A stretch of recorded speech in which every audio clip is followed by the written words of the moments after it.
आप सभी का हमारे इस YouTube चैनल पर स्वागत है फ्रेंड्स। आज के हम इस वीडियो में सामाजिक विज्ञान का वायरल प्रश्न पत्र को सॉल्व करने वाले हैं। तो यहाँ पर देखिए आपको जो समय दिया जाएगा 3 घंटे 15 मिनट आपको समय दिया जाएगा और जो पूर्णांक रहेगा पूर्णांक 70 का रहेगा। अब यहाँ पर देखिए जो पैटर्न होगा बोर्ड एग्जाम में सेम आपको इसी पैटर्न पर प्रश्न पत्र मिलेगा। अब यहाँ पर देखिए लिखा गया कि नोट प्रारंभ के 15 मिनट परीक्षार्थियों को प्रश्न पत्र पढ़ने के लिए निर्धारित है। यहाँ पर देखिए निर्देश लिखा गया है कि सभी प्रश्न अनिवार्य है, मतलब आपको सभी प्रश्न को हल करना क्या है, अनिवार्य है। अब यहाँ पर देखो सेकंड जो पॉइंट करा कि इस प्रश्न पत्र के 2 खंड है, मतलब जो हमारा पेपर ये 2 खंडों में बटा है। खंड आ और खंड बा में हमारा क्या है, विभक्त है।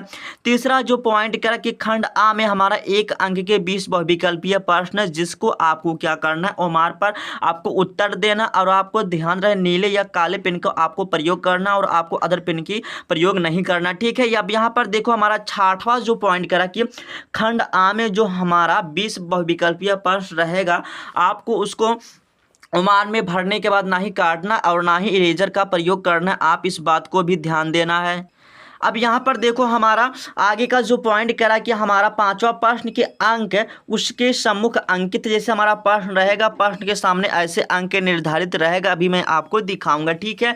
6वां जो पॉइंट करा कि खंड बा में 50 अंक के वर्णात्मक प्रश्न है। इस खंड में हमारा वर्णात्मक प्रश्न है, ठीक है, मतलब हमारा जो खंड बा है इसमें आपको क्या करना 50 अंक मिलेगा, तो इन सभी को आपको कॉपी पर लिखना पड़ेगा। और 7वां जो पॉइंट करा कि खंड बा में सभी प्रश्न के उत्तर एक ही साथ करना। और 8वां जो पॉइंट करा कि प्रथम प्रश्न से आरंभ कीजिए तथा अंतिम प्रश्न तक जाइए और जो प्रश्न ना आता उस पर आपको समय को नष्ट नहीं करना है। अब चलिए हम पहले 20 बहुविकल्पियों को देखते हैं, उसके बाद आगे के प्रश्न को देखते हैं।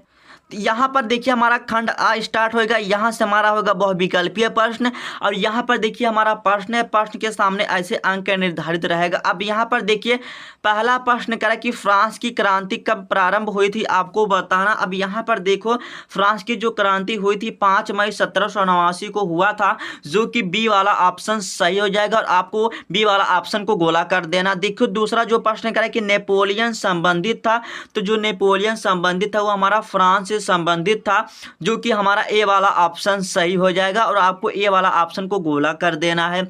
तीसरा प्रश्न देखिए करें कि जलियांवाला बाग की घटना कब हुई थी, आपको ये भी बताना। तो यहाँ पर हमारा 13 अप्रैल 1919 को हुआ था, जो कि हमारा सी वाला ऑप्शन सही हो जाएगा और यहाँ से आपको 1 अंक मिल जाएगा। चौथा जो प्रश्न कह रहा है कि वंदे मातरम गीत के लेखक कौन है, तो वंदे मातरम जो गीत है इसके जो लेखक है आपको बताना है, तो बंकिम चंद्र चटर्जी जी हैं, जो कि हमारा सी वाला ऑप्शन सही हो जाएगा और आपको सी वाला ऑप्शन को गोला कर देना है, यहाँ से आपको 1 अंक मिल जाएगा।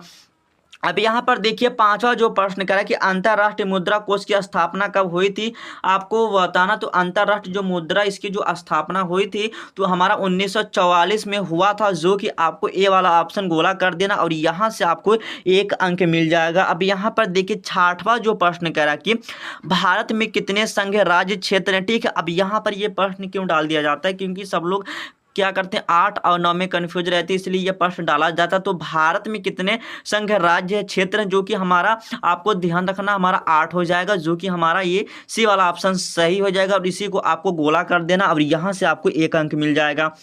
7वां प्रश्न करा कि संघीय शासन प्रणाली में शक्तियों का वियोजन होता है, ठीक है। तो आपको बताना, तो ये हमारा जो वियोजन होता है एक राज्य एवं अन्य राज्यों के मध्य होता है, जो कि आपको बी वाला ऑप्शन गोला कर देना, यहाँ से आपको 1 अंक प्राप्त हो जाएगा।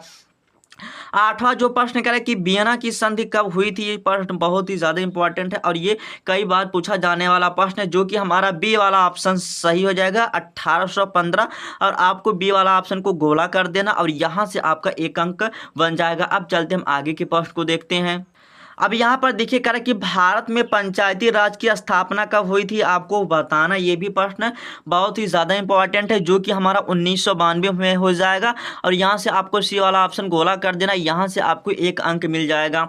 10वां जो प्रश्न करें कि निम्नलिखित में से क्या भारतीय लोकतंत्र की चुनौती है, क्या है, ठीक है, सम्मुख क्या है चुनौती है, तो आपको बताना। तो यहाँ पर हमारा क्या है, क्षेत्रीय असंतुलन भी है, ये भी सही है, सामाजिक तनाव व हिंसा ये भी सही है, दल बदल ये भी सही, मतलब उपयुक्त डी होगी, जो कि हमारा डी वाला ऑप्शन सही हो जाएगा, मतलब उपयुक्त सभी। ठीक है, और आपको डी वाला ऑप्शन गोला कर देना, यहाँ से आपको 1 अंक मिल जाएगा। अब यहाँ पर देखिए 11वां जो प्रश्न करा कि लौह अयस्क किस प्रकार का संसाधन है, आपको बताना जो लौह अयस्क है किस प्रकार का हमारा संसाधन। तो यहाँ पर हमारा अनवीकरण ये हो जाएगा, जो कि हमारा डी वाला ऑप्शन सही कर देना और आपको यहाँ से 1 अंक मिल जाएगा। अब यहाँ पर देखो 12वां जो प्रश्न करा कि निम्नलिखित में से किस राज्य में काली मृदा मुख्य रूप से पाई जाती है। देखो जो काली जो मृदा होती है इन सभी राज्यों में पाई जाती है, लेकिन कह रहा है कि मुख्य रूप से काली मृदा किस राज्य में पाया जाता है, तो आपको बताना। तो ये हमारा होता है महाराष्ट्र में पाया जाता है, जो कि हमारा सी वाला ऑप्शन सही हो जाएगा। यहाँ से आपको 1 अंक प्राप्त हो जाएगा।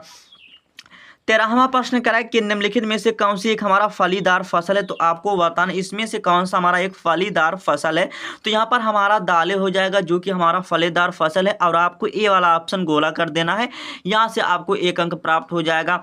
14 जो प्रश्न करा कि मोनोजाइट जो हमारा रेत में निम्नलिखित में से कौन सा खनिज पाया जाता है। जो हमारा मोनाजाइट होता है, मोनाजाइट जो हमारा रेत है, इनमें से हमारा कौन सा खनिज पाया जाता है आपको बताना है। तो इसमें हमारा थोरियम पाया जाता है, जो कि आपको सी वाला ऑप्शन गोला कर देना, यहाँ से आपको 1 अंक प्राप्त हो जाएगा। 15वां क्वेश्चन करा कि निम्नलिखित में से कौन सा शब्द 2 या 2 से अधिक देशों के व्यापार को दर्शाता, तो अंतरराष्ट्रीय व्यापार हो जाएगा, जो कि आपको सी वाला ऑप्शन गोला कर देना। ठीक है, अंतरराष्ट्रीय व्यापार होगा, जो कि आपको सी वाला ऑप्शन गोला कर देना है, यहाँ से आपको 1 अंक प्राप्त हो जाएगा। 16वां प्रश्न कह रहा है कि निम्नलिखित पड़ोसी देशों में से मानव विकास के लिहाज से किस देश की स्थिति भारत से बेहतर है। ठीक है, यहाँ पर है तो आपको बताना है, तो आपको इस प्रश्न को कमेंट करके बताना कि इसका राइट आंसर क्या होगा। अब यहाँ पर देखो 17वां क्वेश्चन कह रहा है कि सार्वजनिक और निजी क्षेत्र के विभाजन का आधार है। ठीक है, तो आपको बताना, तो यहाँ पर हमारा उद्योगों में हमारा स्वामित्व हो जाएगा, उद्यमों में स्वामित्व, यहाँ पर कभी कभी उद्यमों लिखता है, कभी कभी उद्यमों लिखता है। ठीक है, तो यहाँ पर हमारा सी वाला ऑप्शन सही हो जाएगा। और जो कि आपको ध्यान रखना, ये भी प्रश्न बहुत ही ज़्यादा इंपॉर्टेंट है, मतलब इसमें जितने सारे प्रश्न हैं ये बहुत ही ज़्यादा इंपॉर्टेंट है, और आपको यहाँ से 1 अंक मिल जाएगा। 18वां क्वेश्चन करा कि स्वयं सहायता समूह में बचत और ऋण संबंधी अधिकतर निर्णय लिए जाते हैं। ठीक है, तो आपको बताना है कहाँ पर लिया जाता, तो यहाँ पर हमारा गैर क्या हो जाएगा, सरकारी संस्था हो जाएगा या बैंक द्वारा हो जाएगा। तो यहाँ पर हमारा बैंक द्वारा होता है, जो कि हमारा ए वाला ऑप्शन सही हो जाएगा। अब चलते हम आगे के प्रश्न को देखते हैं। अब यहाँ पर देखो हमारा 19वां जो प्रश्न करा कि एक वस्तु का अधिकांशतः प्रक्रिया से हमारा जो उत्पादन होता है किस क्षेत्र की गतिविधि है। ठीक है, तो यहाँ पर प्रकृति के द्वारा मतलब जो भी होता है वह तो उसका जो मनुष्य होता है, ठीक है, अपना जो पालन पोषण करता है, तो वहाँ पर हमारा प्राथमिक क्षेत्रक होता है, जो कि हमारा ए वाला ऑप्शन सही हो जाएगा। 20वां क्वेश्चन करा कि निम्नलिखित में से किस राज्य की राजधानी भोपाल है। ठीक है, तो सब लोग जानते हैं, इसको भी कमेंट करके बताना, और ये प्रश्न बहुत ही आसान है। अब यहाँ से देखो हमारा जो खंड बा होगा, यहाँ से हमारा क्या होगा, वर्णात्मक प्रश्न होगा। ठीक है, और आपको इस प्रश्न को देखने की आवश्यकता नहीं है। ठीक है, मैं एक वीडियो का लिंक दे दूंगा और आप उसको देख लेना, और आपको वही सारा प्रश्न तैयार कर लेना, उससे बाहर एक भी प्रश्न नहीं आएगा। ठीक है, तो फ्रेंड्स अगर आप हमारे चैनल पर नए तो चैनल को जरूर सब्सक्राइब कर लेना। अगर आप सभी को ये वीडियो पसंद आता है तो वीडियो को जरूर लाइक कर देना।